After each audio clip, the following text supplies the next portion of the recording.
Hey guys, how you going? I hope you're all doing really well and welcome back to another video. In today's video, we're going to be talking about one of my favourite topics, and that is food. We're going to be discussing calorie deficits, how to eat within a calorie deficit, macros, different types of diet, the whole shebang. So if you ever found nutrition confusing and you're not really sure what all the jargon means or really how you should eat, then hopefully this video is the one for you.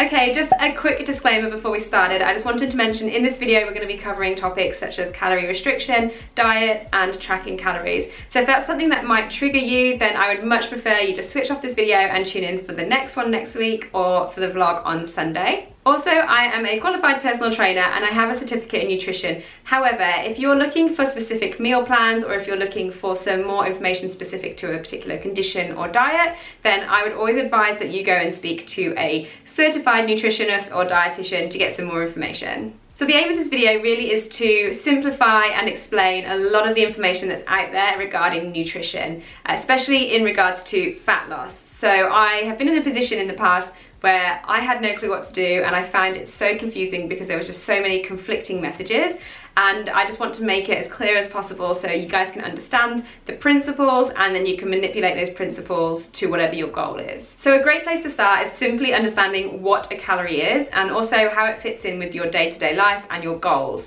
So to start with, a calorie is just simply a unit of energy. It's like saying a kilometre is a unit of distance. So every day you're going to have calories coming in through what you consume, and you're also going to have calories going out through a few different methods. So what's coming in and what's going out is always going to be a balance. So if you have the same amount coming in as you do going out, then you're going to be in calorie maintenance, which means nothing is going to change. Exactly what's going in is going out. If, for example, you had more coming in than was going out, you're going to be in calorie surplus or energy surplus.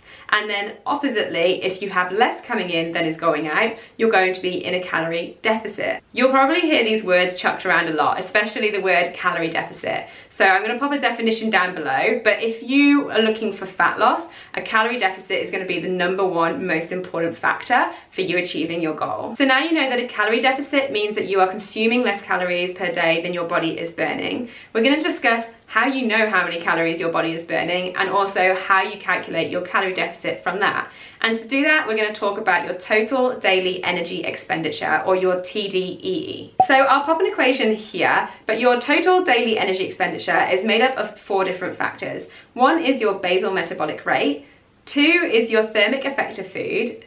3 is your physical activity. And 4 is your non-exercise activity thermogenesis. Now I know there's a lot of big words in there, and I'm going to simplify them, break them down, and we're going to discuss them in a little bit more detail. So your basal metabolic rate is the energy that you would be burning if you just woke up and laid in bed all day. It's literally the energy that's required just to keep your body functioning and to keep you alive. Now this is made up of factors that we can't really change very quickly. So things like our age, our height, and our weight, and also our body composition as well. And this contributes to around 70% of our calories burnt per day. So it's quite a lot. The next one is the thermic effect of food. And that's a very fancy way of talking about the energy that's required for all of our digestive processes. So the food that we consume, breaking it down, sending it to where it needs to go, and digesting it.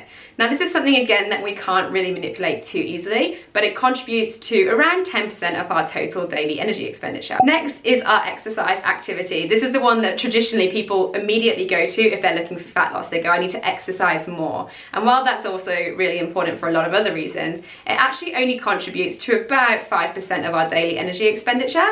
And the last one is my favorite, NEAT, non-exercise activity thermogenesis. It's the not so exciting, mostly forgotten about sort of ugly sister of exercise, which is the unplanned, unstructured activity that we're doing throughout the day. So things like walking from your car to the supermarket, me standing up, moving my arms around, cooking dinner, cleaning your house, the unplanned things that we're doing. And this actually contributes a lot more than exercise tends to, at about 15% of your daily energy expenditure, which is why just generally being active is so good when you're trying to lose weight. Alright, so the calories burnt through these 4 methods combined will tell us how many calories our body's burning per day on average. There's some relatively lengthy equations to be able to calculate it, but a very easy way to approximate how many calories your body's burning, or your TDEE, is just to use the TDEE calculators online. So I'll link a couple below.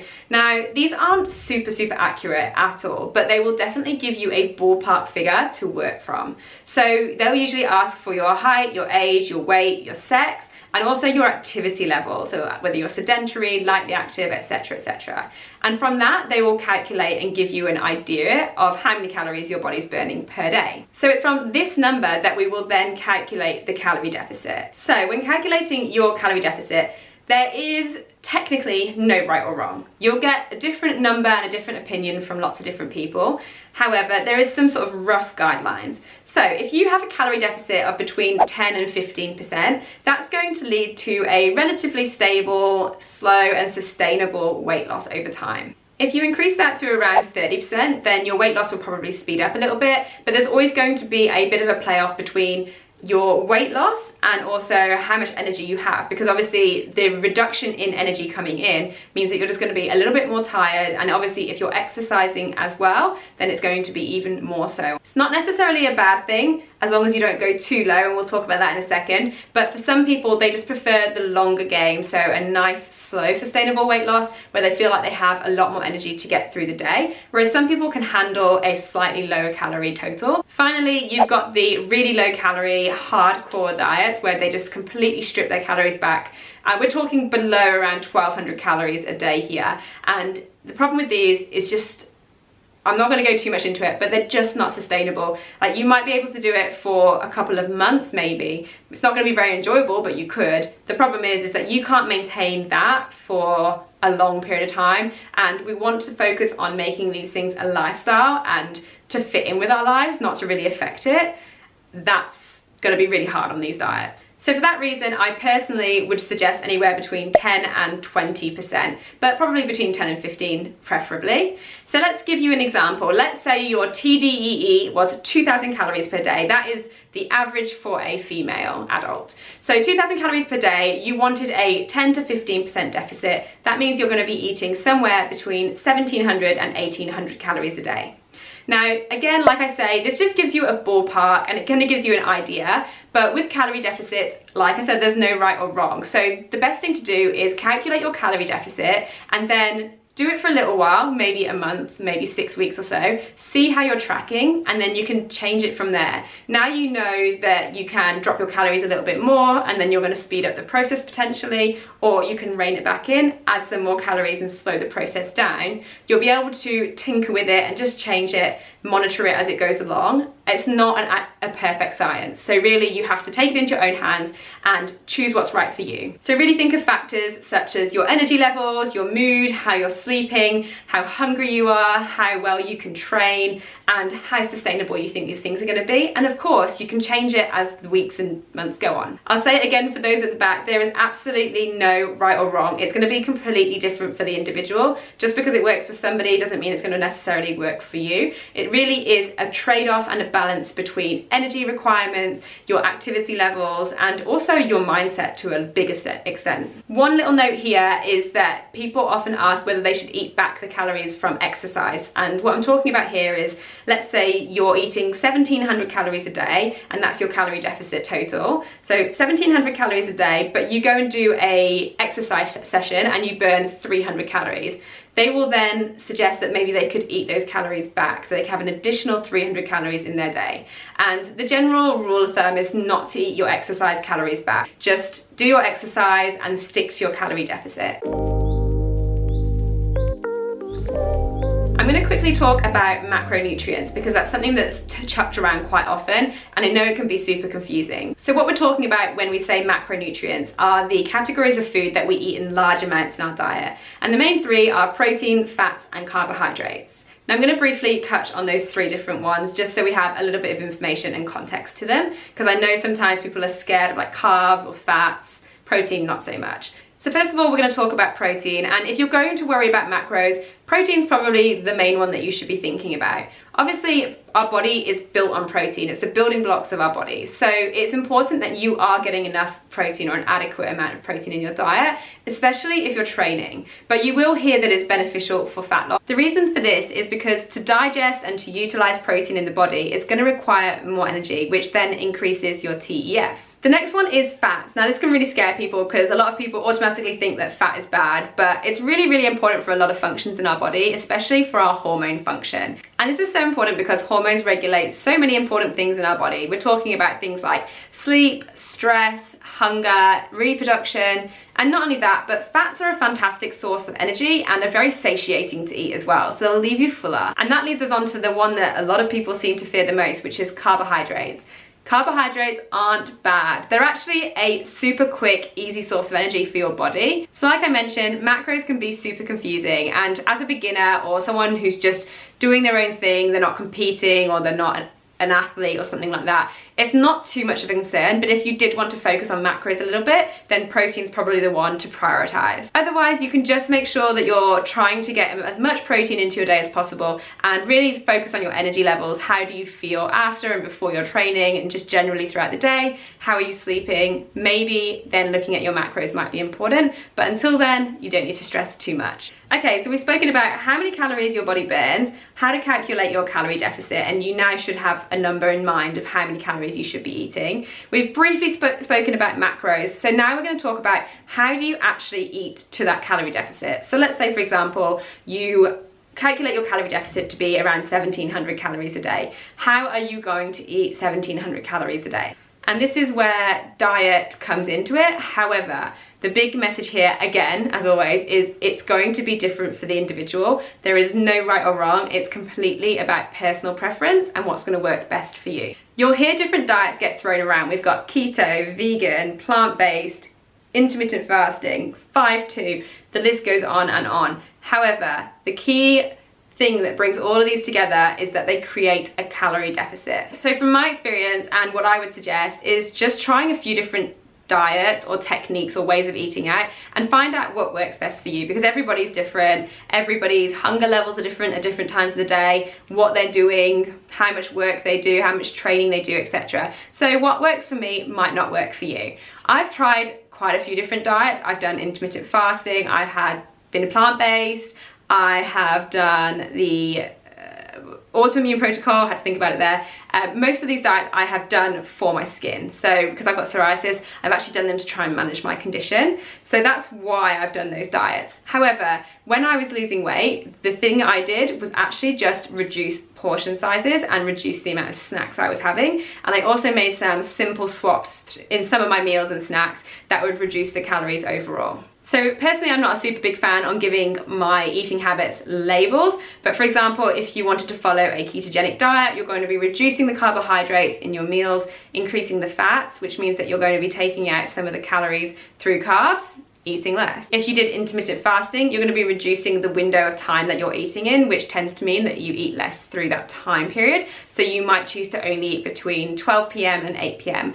And although you can eat whatever you want in that period, you'll probably find out that you physically can't eat as much as if you were waking up at 7 and started eating at 7 and you finished eating at 9 p.m. 5-2, again, it just means that throughout the weekdays you restrict a little bit more. So you will pull back on your calories. Let's say you'd eat 1500 calories per day through Monday through to Friday, and then on the weekend you'll pull all the extra calories into that and you'll have additional calories to eat. So then you can enjoy whatever it is. There might be social situations, you can have a drink, all those kind of things. It's just about manipulating the calories. But really, it's just a numbers game at the end of the day. So these different diets or ways of eating will give you an idea of how you can manipulate your calories and how you can change it throughout the day. However, to know exactly how many calories you're eating and make sure you're sticking to your calorie deficit, you can opt for tracking your calories. So personally, I've not really done this before. I don't enjoy it because I find that I become a little bit obsessive about the numbers and focus on it a little bit too much. But for some people, it can be a really, really beneficial tool because they need that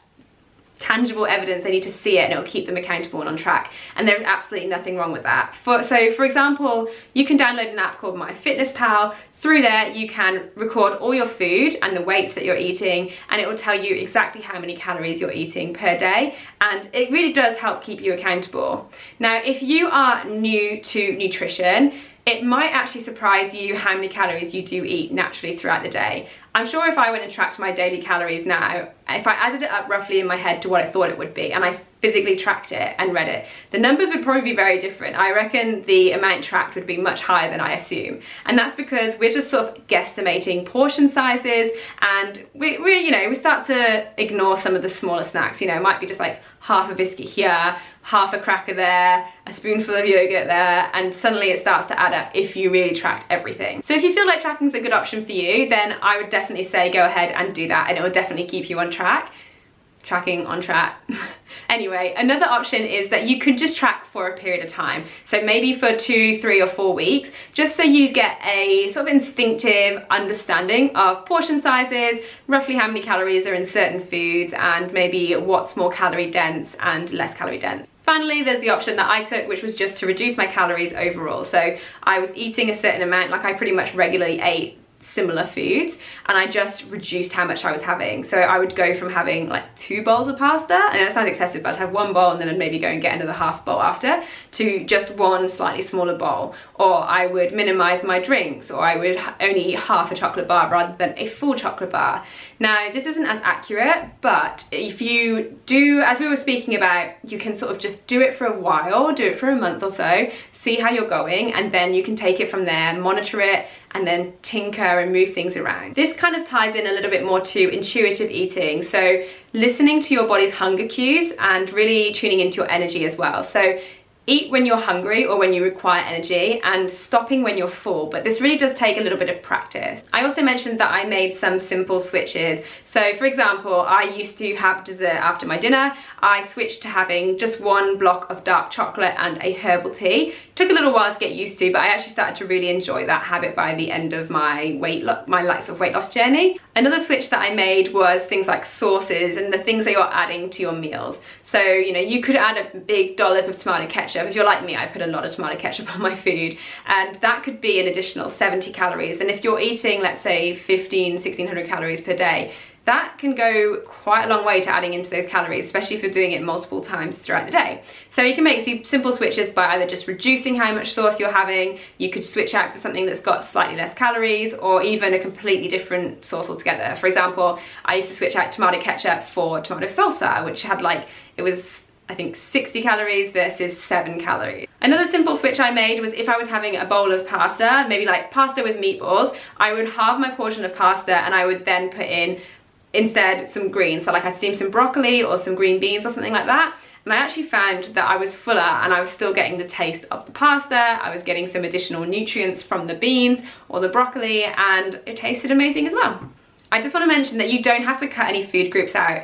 I never cut any food groups out. I basically ate anything that I wanted. It was more about the portions that I was eating and just having a little bit more of an understanding of just how much I was consuming. Technically, you could eat fast food or junk food all day and still lose weight if you're in a calorie deficit. The issue is going to come is that you're going to have nutrient poor foods, you're probably going to be pretty hungry, and it's going to get boring pretty quickly as well. So if you're eating in a calorie deficit, to avoid being hungry and to make sure you're getting enough nutrients and variety, it might be a better option to go for what we would deem healthier foods, the nutrient full foods, rather than the calorie dense, nutrient poor foods. But again, it's all about balance. I'm a big advocate for, if you have a craving for something, have it. If you want some chocolate, have it. Don't restrict it too much. And I know this rule doesn't really work for everybody, so again, it's completely individual. But if I want chocolate and if I keep pushing it back every day, like I'm not going to have anything, I'm forcing myself not to have anything, what I'll probably tend to do is by the end of the week I'll give in and I'll end up just eating about 10 times more than I would have if I'd just eaten a little bit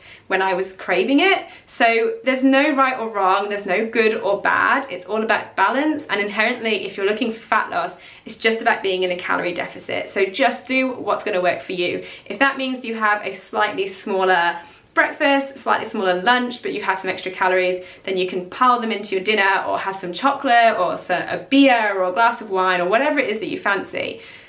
Make it easy for yourself. Try to do what's going to work for you and don't worry about what everyone else is doing, because it's going to be completely different. Alright guys, I know the lighting is getting really dark because the weather outside has turned horrific, so I'm so sorry if this lighting is really dark, but that is everything I had for you. So if you have any more questions, you can leave them down below, and if there's enough, I can make another video on this, because I know I often get questions on things like binge eating, a lot about cravings, and also about different diet types as well. Otherwise, I hope this video has helped you. understand and simplify nutrition, especially in terms of fat loss, because trust me, I know how confusing it can be. So I really hope it's helped. If I can sum it up in one message, it's try to keep it simple and do what's best for you. There's no right or wrong, it's literally all about balance, and once you understand the principles, you'll be able to manipulate them to whatever your goal is. So if it's weight loss, calorie deficit; if you're trying to gain weight, calorie surplus, and then calorie maintenance as well.